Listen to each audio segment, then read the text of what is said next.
From the PEP Radio Newsroom, this is the morning news for December 3rd, 2025. These are the stories we are covering at this hour. With Tuesday's White House cabinet meeting chugging past the 2-hour mark, President Donald Trump's eyes fluttered and closed. His budget director busied himself doodling a fluffy cloud. Defense Secretary Pete Hegseth was lucky enough to speak early, but the title on his nameplate was misspelled. The sleepy and occasionally slipshod gathering nonetheless ended with a flurry of news. Trump declared that he didn't want Somalis in the U.S., and Hegseth cited the fog of war in defending a follow-up strike on an alleged drug-carrying boat in the Caribbean Sea in September. Hegseth went first and praised the Trump administration's move to rename his agency the Department of War, something that can't officially be done without an act of Congress. But the nameplate in front of Hegseth labeled him the SS Secretary of War, including the mistaken double S that quickly became the source of searing online ridicule. After that, as each official took turns speaking, a TV camera trained on Trump showed him struggling to stay alert. The president sat back in his chair, with his eyes occasionally drooping and sometimes shutting completely.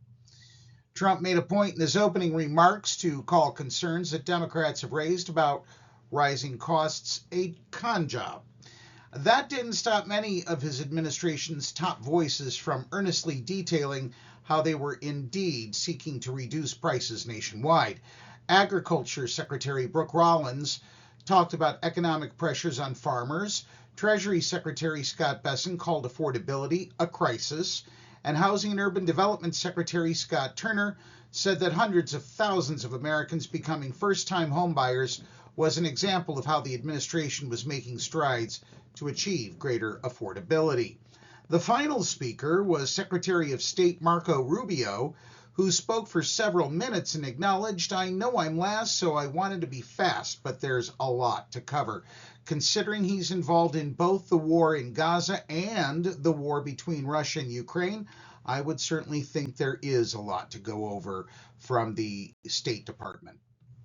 Meanwhile, President Donald Trump's administration warned on Tuesday that it will withhold money for administering SNAP food aid in most Democratic-controlled states starting next week unless those states provide information about people receiving the assistance. Agriculture Secretary Brooke Rollins said at the cabinet meeting Tuesday that the action is looming because those states are refusing to provide data the department requested, such as the names and immigration status of aid recipients. She said the cooperation is needed to root out fraud in the program. Democratic states have sued to block the requirement, saying they verify eligibility for SNAP beneficiaries and that they never share large swaths of sensitive program data with the federal government. States and the federal government split the cost of running SNAP, with the federal government paying the full cost of benefits. After Rollins' remarks, a USDA spokesperson later explained that the agency is targeting the administrative funds, not the benefits that people receive. And finally, a masked burglar broke into the closed Virginia liquor store early on Saturday in Hanover County, Virginia, and hit the bottom shelf where the scotch and whiskey were stored.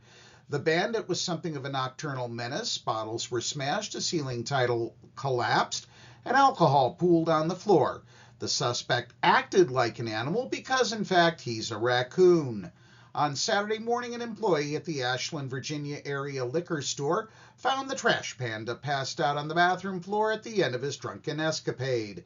"I personally like raccoons," said Samantha Martin, an officer who works at the local animal control. "They are funny little critters. He fell through one of the ceiling tiles and went on a full-blown rampage, drinking everything." Martin said she took the raccoon back to the animal shelter, though she had her fair share of giggles along the way.